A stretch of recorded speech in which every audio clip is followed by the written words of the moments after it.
Hello दोस्तों, स्वागत है आपका हमारे चैनल पर।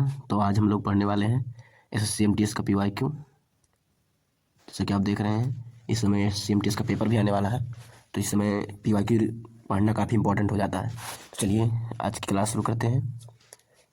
तो हमारा जनरल अवेयरनेस का पहला क्वेश्चन है, पटकाई पहाड़ियाँ डाट डाट पर्वतों का भाग है। तो पटकाई पहाड़ियाँ किन पर्वतों का भाग है? पूर्वांचल का, काराकोरम का, पश्चिमी घाट का और पूर्वी घाट का। तो आप बताइए किसका है? तो ऑप्शन है पूर्वांचल का है। कहाँ है? पूर्वांचल का। पटकाई बुन जिन पहाड़ियों का नाम है वही है पटकाई पहाड़ियाँ। तो और दूसरा है जंतु कोशिकाओं में बीटा ऑक्सीकरण के माध्यम से बहुत लंबी श्रृंखला वाले असा अम्लों का टूटना निम्नलिखित में से किस कोशिकांग द्वारा संचालित होता है? तो ये बायोलॉजी का क्वेश्चन है और कर रहा है प्लांट सेल में जो बीटा ऑक्सीकरण के माध्यम से जो लंबी श्रृंखला टूटती है फैटी एसिड्स का, वो कौन सी कोशिकांग में होता है ये काम? पराक्सीसोम में होता है, गाल्जीकरण में होता है, सूत्रकणिका में होता है या राइबोसोम में होता है? तो ये पराक्सीसोम में होता है। ठीक है। जब किसी जल निकाय में बड़ी मात्रा में कार्बन डाइऑक्साइड घुलता है तो निम्नलिखित में से किस अम्ल के बनने के कारण पानी अम्लीय हो जाता है? जब किसी जल निकाय में बड़ी मात्रा में कार्बन डाइऑक्साइड घुलता है तो निम्नलिखित में से किस अम्ल बनने के कारण पानी अम्लीय हो जाता है? तो कौन सी अम्ल बनती है भैया जब किसी जल में कार्बन डाइऑक्साइड मिलाया जाता है? ये अक्सर आप देखते होंगे, जो आप लोग पेप्सी वेप्सी पीते हैं उसमें अक्सर कार्बन डाइऑक्साइड मिलाया जाता है तो वो अम्लीय हो जाता है। क्या हो जाता है? अम्लीय, और वो कार्बोनिक एसिड हो जाता है। ठीक है, तो इसका ऑप्शन है सी, कार्बोनिक एसिड। निम्नलिखित में से किस स्पर्धा में भारत को अपना पहला व्यक्तिगत ओलंपिक स्वर्ण पदक जीता? तो किस स्पर्धा में पहला अपना गोल्ड मेडल जीता था भैया? मुक्केबाजी, निशानेबाजी, कुश्ती, भारोत्तोलन। मुक्केबाजी, निशानेबाजी, कुश्ती, भारोत्तोलन। तो ऑप्शन बी है निशानेबाजी में। किसमें? निशानेबाजी में। सन 2000 से 2001 में पेश किए गए किस कार्यक्रम का उद्देश्य ग्रामीण क्षेत्रों में आवास, पेयजल, प्राथमिक शिक्षा और बुनियादी स्वास्थ्य सेवा प्रदान करना है? तो 2001 में कौन सी योजना आई थी जो आवास, पेयजल और प्राथमिक शिक्षा और बुनियादी स्वास्थ्य सेवा पे ध्यान दे रही थी? प्रधानमंत्री ग्रामोदय योजना, किसान सम्मान निधि, प्रधानमंत्री वय वंदना योजना, प्रधानमंत्री ग्राम सड़क योजना। तो वो था प्रधानमंत्री ग्रामोदय योजना। ठीक है, इसमें कॉमन सेंस वाली बात थी क्योंकि प्रधानमंत्री ग्राम सड़क योजना ये तो सड़क पे ध्यान देगी, पेयजल पे ध्यान नहीं देगी। प्रधानमंत्री वय योजना ये तो जल्दी की है। फिर आगे प्रधानमंत्री किसान सम्मान निधि, तो ये तो मोदी जी ने शुरू की है। बात 2001 की हो रही है, तो 2001 में तो मोदी जी की सरकार थी नहीं। तो ऑप्शन ये केवल यही बचा, प्रधानमंत्री ग्रामोदय योजना, ऑप्शन डी सही आंसर। उसके बीच नीचे चलते हैं। निम्नलिखित में से कौन सा विकल्प भारतीय संविधान की प्रकृति का सही वर्णन करता है? भारतीय संविधान लचीला है, या ना कठोर ना ही लचीला है, या बहुत कठोर और संशोधन करने में कठिन है, या कठोर है? तो भैया ना तो बहुत कठोर है और ना ही बहुत लचीला है।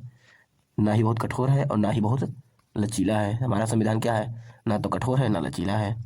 राजा हर्षवर्धन के दरबारी कवि कौन थे? रवि कीर्ति, बाणभट्ट, वत्सभट्टी, कालिदास। तो कालिदास भी नहीं थे, वत्सभट्टी भी नहीं थे, रवि कीर्ति भी नहीं थे, तो कौन थे? बाणभट्ट थे भाई साहब। मई 2001 में यूनेस्को द्वारा निम्नलिखित में से किस संस्थान परियोजना में मानवता की मूर्त और अमूर्त विरासत की उत्कृष्ट कृति के रूप में घोषित किया गया है? 2001 में कौन सी ऐसी संस्था को यूनेस्को की अमूर्त विरासत में शामिल किया गया है? किसको शामिल किया गया? आप लोग बताइए। कुटियाट्टम की सहायता के लिए राष्ट्रीय परियोजना, जो कुटियाट्टम जो थिएटर होता है केरल का, वहाँ की सहायता के लिए जो राष्ट्रीय परियोजना है उन सबको क्या किया गया है? कुटियाट्टम थिएटर को मानवता की अमूर्त सांस्कृतिक विरासत में शामिल किया गया, यूनेस्को में क्या किया गया है? शामिल किया गया। ठीक है।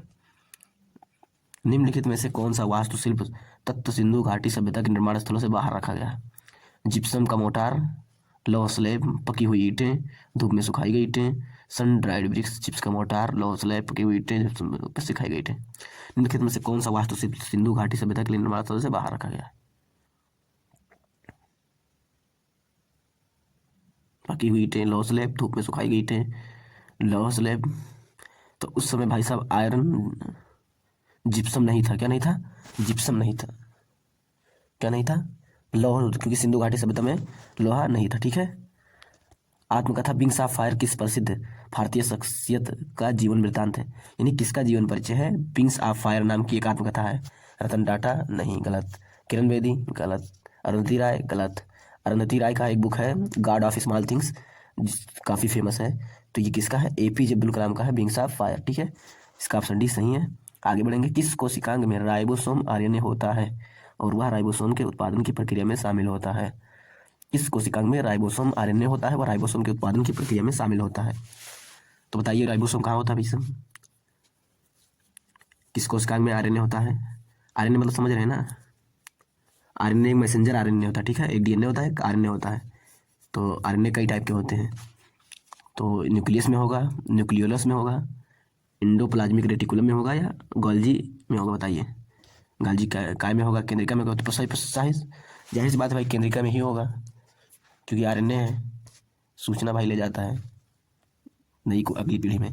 अनुच्छेद 181 के अनुसार, 181 के अनुसार, जब डाट को पद से हटाने का प्रस्ताव राज्य विधानसभा स्टेट लेजिस्लेटिव असेंबली में विचाराधीन हो, उस समय अध्यक्षता नहीं कर सकता। कौन है कि अगर उसको हटाने का प्रस्ताव है राज्य विधानसभा में, तो उसकी अध्यक्षता कौन नहीं करेगा? तो जिसको भाई हटाना है वो तो अध्यक्षता नहीं करेगा विधानसभा में भाई साहब।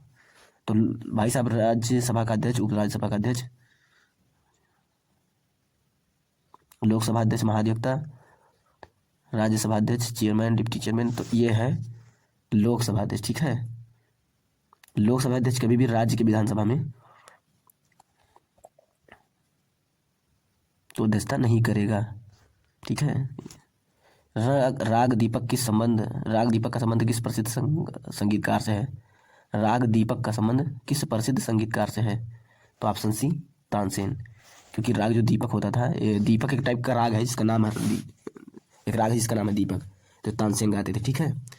1991 में कौन सा राज्य साक्षरता दर के मामले में सर्वोच्च स्थान पर था, जिसकी साक्षरता दर राष्ट्रीय औसत से अधिक थी? पश्चिम बंगाल, केरल, तमिलनाडु, औसत। तो ठीक है, क्लास यहीं से ख़त्म करते हैं। आज की क्लास यहीं तक।